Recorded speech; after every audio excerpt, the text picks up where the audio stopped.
섹스리스는 부끄러운 문제도 아니고 또 방치해서는 안 되는 문제이기도 해요. 생각보다 많은 분들이 몇 번의 상담만으로도 오랫동안 해결 못했던 문제들을 풀어가는 경우들을 보게 돼요.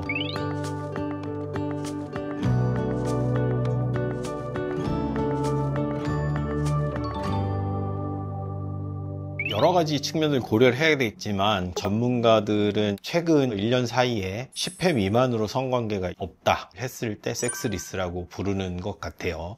농담 얘기 많이 하잖아요, 이런 걸로. 그래서 뭐 가족끼리 그러는 거 아니야, 혼후 순결 뭐 이런 얘기도 하더라고요. 그런 농담들이 막 이렇게 흔하게 돌아다니는 거 보면은 상당히 많은 사람들이 겪는 문제이구나 라는 거를 좀 알 수 있는 것 같아요. 저도 이번에 이제 깜짝 놀랐는데요. 통계를 찾아보니까 우리나라 같은 경우는 한 35% 정도가 해당이 된다라고 해요. 흥미로운 사실은 이 수치가 세계에서 일본 다음으로 높은 수치라고 해요.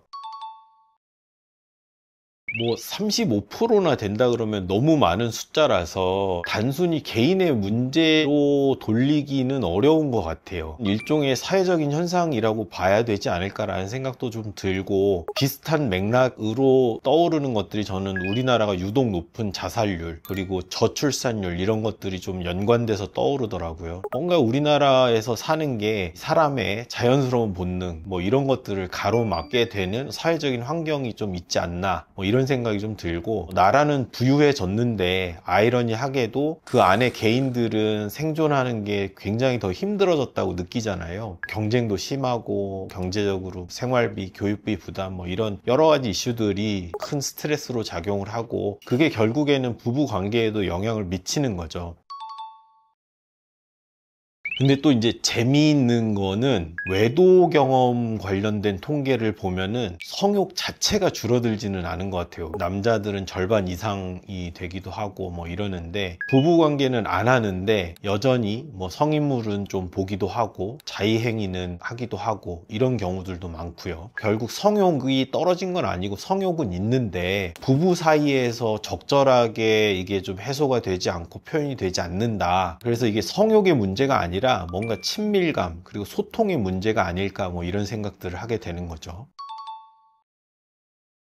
절대로 가볍게 볼 문제는 아닌 것 같아요. 만약에 나도 원하지 않는데 너도 원하지 않아, 정말로 그렇다 그러면은 문제가 안 될 수도 있어요. 그리고 또 둘 다 섹스를 별로 원하지 않지만 섹스 외적으로는 너무나 만족하고 있고 서로에게 충실하고 있고 만족스러운 상태에 있다 그러면은 괜찮겠지만, 현실은 어느 한쪽이 더 원하고 어느 한쪽은 회피하고 이런 경우가 더 많죠. 더 중요한 건 뭐냐면, 부부간의 성관계는 이제 단순한 육체적 행위가 아니라는 거예요. 친밀감, 뭐 유대감, 정서적인 소통 뭐 이런 것들이 연관되는 중요한 통로가 되는 거고, 섹스리스에서는 그런 요소들이 좀 결핍됐다는 신호일 수도 있다라는 거죠. 그런 상황이 지속이 되면 흔하게 이런 말씀들을 하시는데, 한쪽에서는 내가 매력이 없나? 성적 매력이 없나? 이런 얘기를 하시고, 그게 결국 자존감의 하락으로 이어지기도 하고, 특히나 여성분들 같은 경우는 성관계를 사랑과 연관지어서 생각하시는 경우가 많기 때문에 성관계가 없다라는 게 저 사람이 나를 더 이상 사랑하지 않나 이렇게 해석을 하면서 의심을 하게 되기도 하고요. 남자분들이 꼭 기억해야 돼요. 우리 배우자는 엄마이고 아내이기 전에 사랑받고 싶은 한 여자다. 이거를 꼭 기억을 해야 될 것 같아요. 섹스리스를 장시간 방치하게 되면은 외도라든지 부부간의 심각한 갈등이라든지 아주 극단적으로는 이혼까지도 이어질 수 있는 결과를 낳을 수 있고요. 실제로 진료실에서 이제 자주 만나는 일들이에요.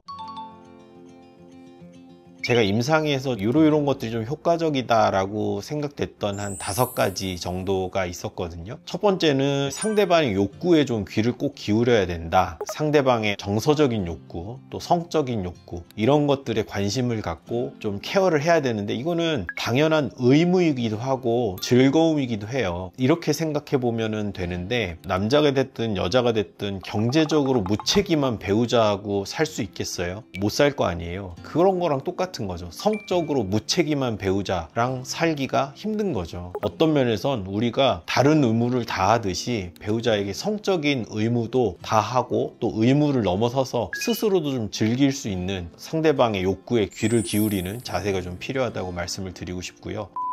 두 번째로는 성을 좀 주제로 해서 솔직하고 빈번하게 의사소통이 좀 되어야 될 것 같아요. 우리가 연애할 때는 상대방에게 관심을 많이 갖잖아요. 그러니까 상대방의 마음 상태에 대해서도 관심 갖고 섬세하게 케어도 하고 그러는데, 이제 결혼하고 부부가 되고 나면 해결해야 될 현실 문제들이 많죠. 대부분의 대화가 자녀 교육, 경제적인 이슈 뭐 이런 현실 문제들에 치우치는 부분들이 있어요. 그게 왜 나쁘냐 이렇게 물어보실 수도 있지만, 너무 극단적으로 그쪽으로 치우치게 되면은 부부관계가 일종의 비즈니스 파트너와 같은 상태로 좀 고착화될 수 있다는 거죠. 좀 연애할 때 어땠는지를 돌이켜보면 저 사람 요즘 기분이 어떤가, 행복한가, 불행한가 이런 것들 관심 갖듯이 그렇게 다시 돌아가는 거죠. 이제 성적인 부분에 있어서는 욕구나 어떤 불만, 또 판타지 이런 것들을 좀 솔직하게 좀 표현할 수 있어야 되고, 성행위라는 게 사실은 익숙해지고 지루해지기가 쉽죠. 그러기가 쉽기 때문에 새롭게 성감들을 개발해 보려는 시도들도 좀 있어야 할 것이고, 부부라는 관계 안에서 합의만 된다면 불가능한 게 없거든요. 뭐든지 가능하기 때문에 다양한 판타지, 다양한 실험들을 좀 해보실 수도 있다라고 생각이 돼요.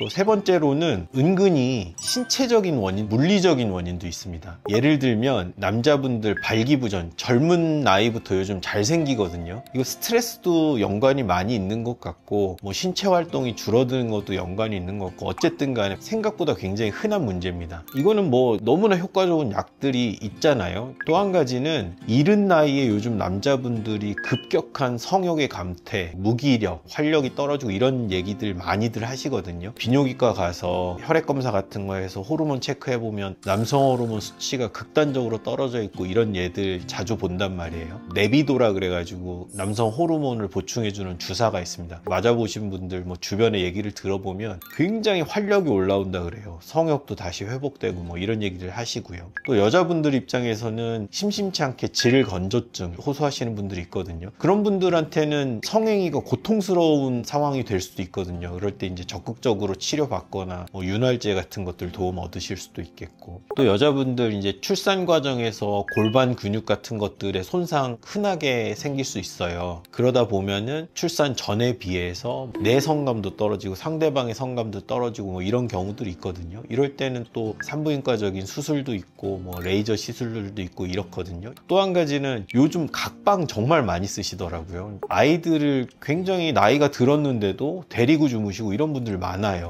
저는 이거 정신과적으로도 정서적으로도 아이들한테도 별로 좋지 않은 것 같거든요. 어느 정도 나이가 되면 당연히 독립시키고 분리해야 되는 게 건강하고 맞다고 생각되는데, 부부관계 측면에서도 더더욱 그렇습니다. 그래서 웬만하면 각방 쓰는 것들은 좀 개선이 좀 필요하다고 생각되고요.